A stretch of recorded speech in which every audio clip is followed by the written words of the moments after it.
Okay, so now we have that modal finished and it's looking good. It stores the email just fine. It does the Ajax and all that, but there's an error that came up because of a spelling error and also just little bugs that we want to fix in this one. So the first thing is, you might notice it says log out over here. Well, this is popping up in log out. It shouldn't be. So if we take a look at our code, authenticated is spelled incorrectly. So authenticated, once we fix that, and I refresh in here, it shouldn't pop up. So after a few seconds, we're not likely going to see it now, which is good. The other side of it, if I do log out, and I see this, if I especially, well, notice it just came up, but if I refresh in here, it's going to come up in a few seconds. I don't actually want this to show up on login or register or anything that has accounts in the URL. It shouldn't show up. So what I'm going to do now is add another clause to this if statement and go if and not accounts in request.get full path. So if I refresh in here now, after a few seconds, it's definitely not going to pop up, where on the other pages it will. And again, after it takes a few seconds, of course, for it to actually pop up. And there it is. Okay, so now that we've got that, that's good. That's what we want to see. And we also have it where, you know, if they dismiss it, it doesn't necessarily bug them right away. It'll bug them after a certain amount of time. So that's going to be something that you might want to check out. Another thing that you also might consider doing is adding the same functionality that we did with the closing that out. We might want to add that functionality in with the modal itself. Or we just keep it as a nag and maybe we just change the time period as to when it'll ask them and what page and stuff like that. That's really up to you.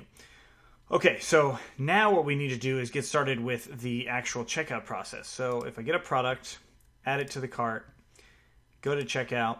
Of course, I need to log in. And let's go back into checkout.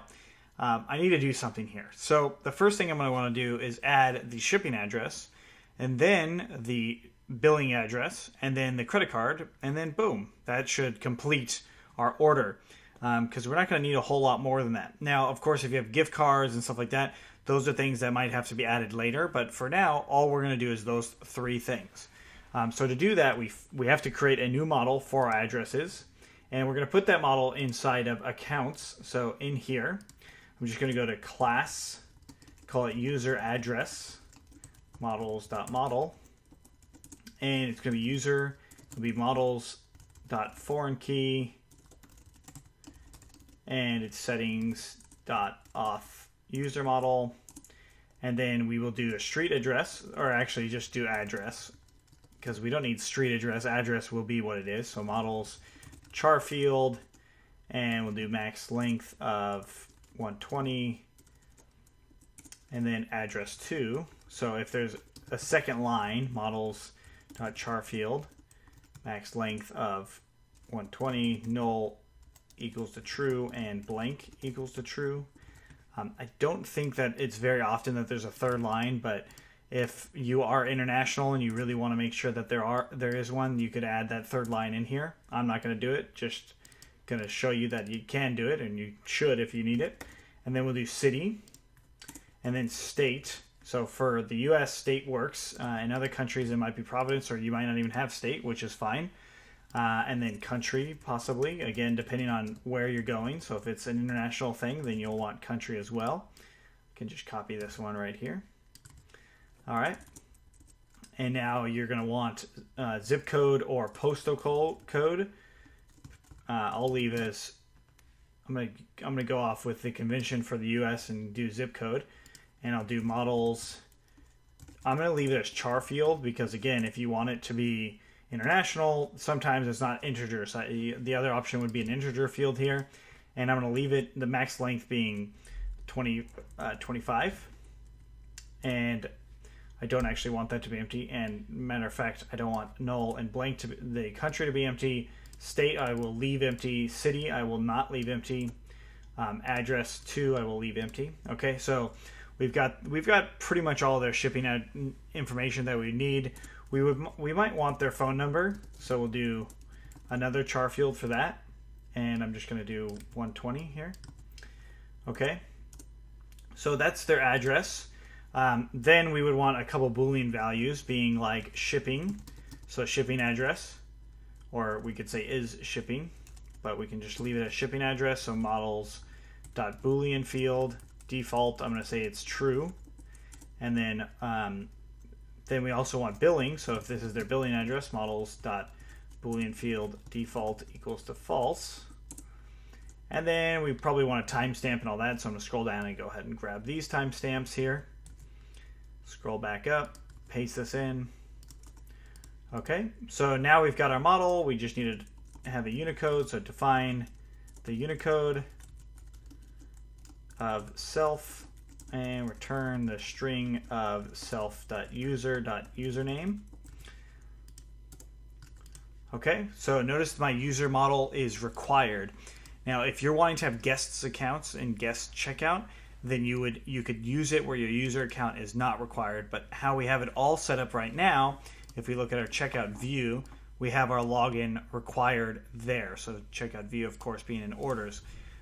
We have the login required actually being there. So if you didn't have this login required, then it's okay. You wouldn't actually need to show the login required like this. You would just have them check out without a user model. But since we want it to be registered to a registered user, or when they make purchases, we want them to be a registered user, then we're going to go ahead and do this. And that's okay now. I mean, I think a lot of services have still add guest checkout, and in some cases it might make sense. But for us, if you're making a full-on e-commerce site and you're planning on selling to these people multiple times, then I would say having them sign up is fairly painless and pretty much something that most people expect, I think, at this point, where a long time ago they probably would have said, oh no, we want to have a guest account where they can just put their email address or something.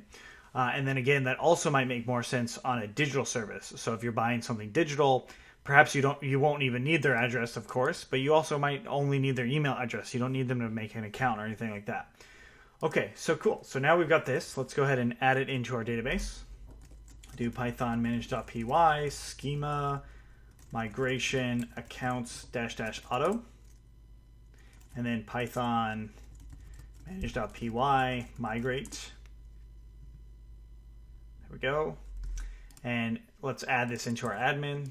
So inside of admin, I'm just going to, of course, accounts admin. I'm going to import user address, and then I'm going to make a user address admin because I will most likely update some things. So class meta, model equals to user address, and then admin.site.register user address and user address admin.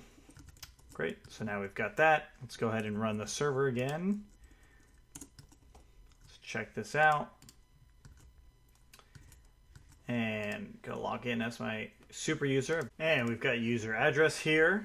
Great, so now I can actually add in some address stuff. Notice the address, city, country, zip code, phone, all that stuff is required. Great, so now that we have this, I'm actually going to show you something new. It's an app called Local Flavor. Now this app allows us to get data, or actually even have fields or model fields or form fields as the default. So if we click on the United States, which is where I'm from and that's what I'm using, but as you see, it supports all types of countries and you can use this. You have these different fields that we can actually work with.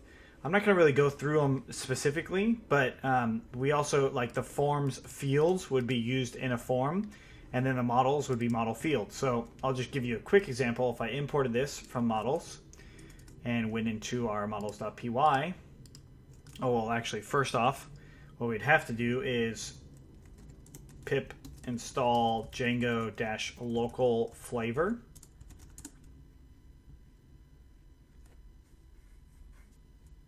And I actually already have it installed, but it's there. And then we'd go into our settings.py and we would add local flavor here. And then we'd sync the database.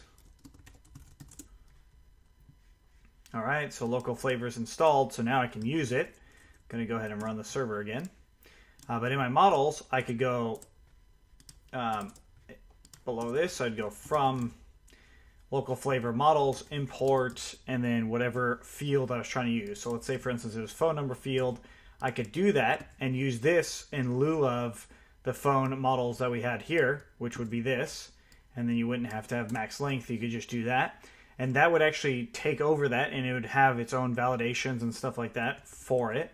I'm going to not use that because, well, frankly, this shopping cart or this e-commerce service in general is going to service, well, maybe anywhere in the world. So why limit ourselves? But there is another one that we have, and that's this data here. And if we had this data, so let's say, for instance, I wanted to just have the United States states, so all the states and the District of Columbia, I could import them here. So I'm going to copy this first part and go ahead and go from that, import, let's say US states.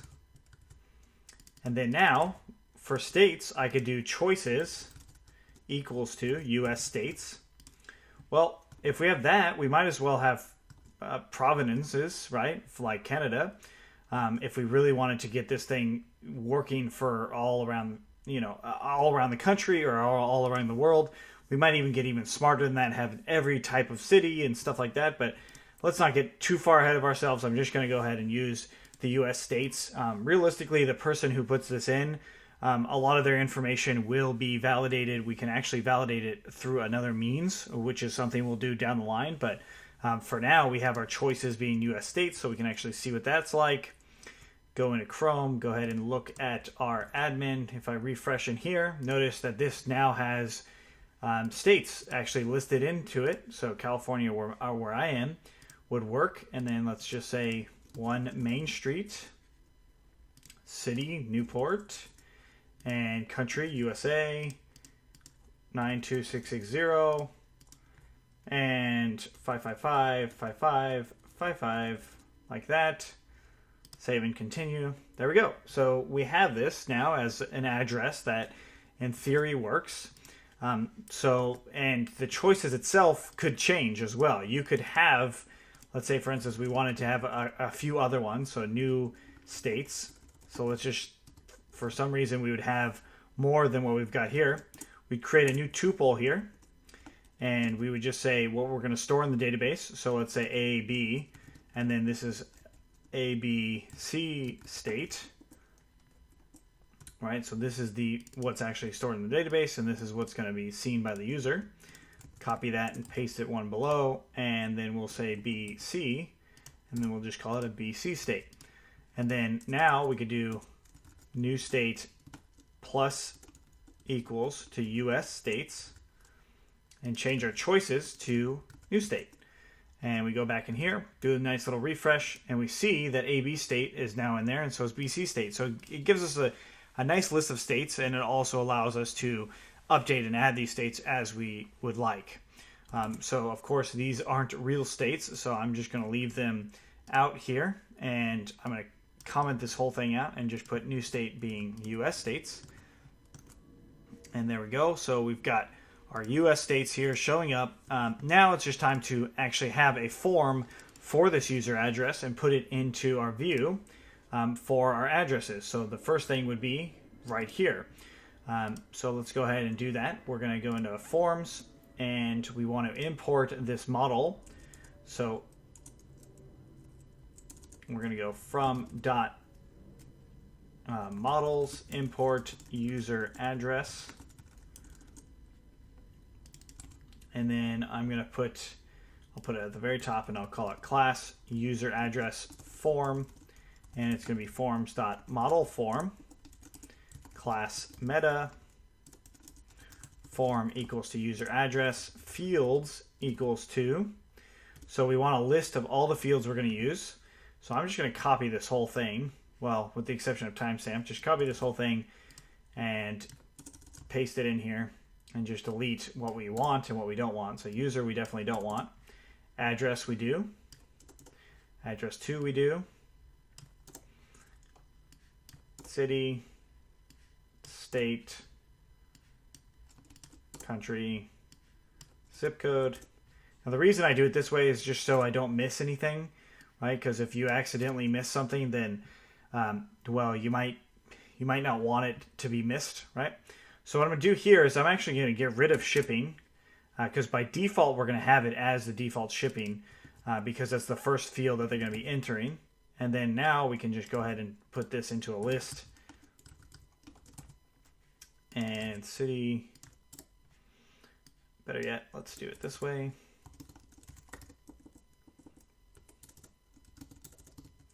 Comma, state, comma, just put these in quotes. Actually, I think if you select it and hit shift quote, it will do it for you. Just add some commas at the end here. And we can tab this in.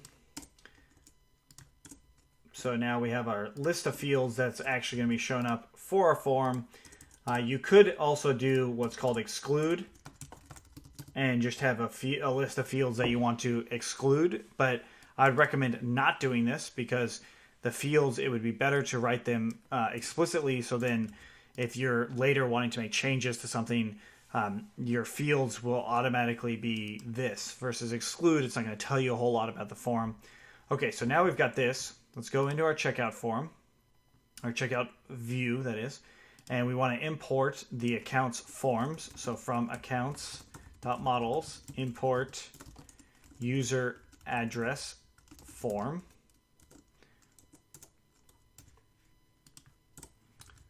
And then, oh, that's actually forms. And then we also are going to do from accounts.models, import user address, because at some point we might want to do that.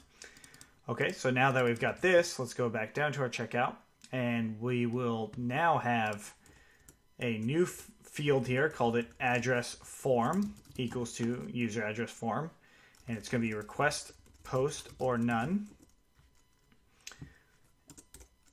If address form.is valid, we'll say new address equals to the instance that we're going to be getting. So it's going to be address form.save commit equals to false. And then we want to add new address.user equals to request.user, and then new address.save. All right. So now that we've got this, we can go ahead and take a look at this in our view itself. So in our context, we need to add this in. So address form is address form. Cool. So now we can see that. Let's go ahead and look at it let's open up home.html. Actually, we need to change this to, let's do orders/checkout.html, because it's not home anymore. So we need to actually create that template. Scroll down, orders, new file here. Save it as checkout.html. And extends base.html, and then block content. Then we'll do address form as P, as paragraph, in block. And let's turn it into a form with the method of post, action being what it is here, and CSRF token.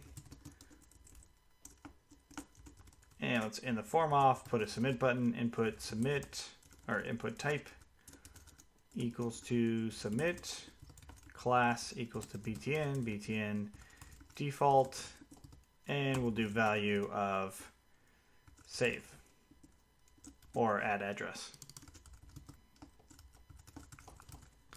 All right, so now that we've got that, let's go ahead and look at our checkout actually. No user models. So I've got a view order here, line 10 in our views. Scroll all the way to the top. So this should be account.models. All right. So now there's that. Need to add some products into our cart here. add to cart, check out. Model form has no model class specified. That's not good. So let's go ahead and look at our model form. Oh, it says form equals user address when it should say model equals user address. Do a refresh in here. And there we go. So now we see our form, and we see that it says billing, which is useful for us. So this is how you can actually add your addresses and stuff like that. But maybe we don't want it to be in the same view as the checkout, right? We might want to have it in a separate view of its own. So then if they don't have an address, it's going to do that. And then after they add the address, it will go back to the checkout. That's one way to do it. Or we could have it where there's multiple steps for the checkout too, where the first step would be adding their address. The second step would be adding a billing address if possible. Or we could also do it where we use Ajax. And that's what we're going to do. We're going to have an address form here. We're going to have an address for billing form. And if they select billing, it will keep it just as the one. If they deselect, or if billing is deselected, which is how it's going to start, it's going to have another field just like this, or another form just like this. And then if they select it, then that one's going to go away. And then they're going to add it and save it and do all that stuff. And then once the address is added and we have it all in there, then all they'll have to do is add their credit card and do all that. And they'll do it all on one page, so we don't have to reload a bunch of stuff. But all of that information is still going to be taken from using a actual different views and all that stuff, and using these forms as we see here. It's going to be very similar to like what we've already done with some of our Ajax, but it's going to take a couple steps to do that. So now that we're at this point, let's go ahead and stop now, and we will pick it up in the next one.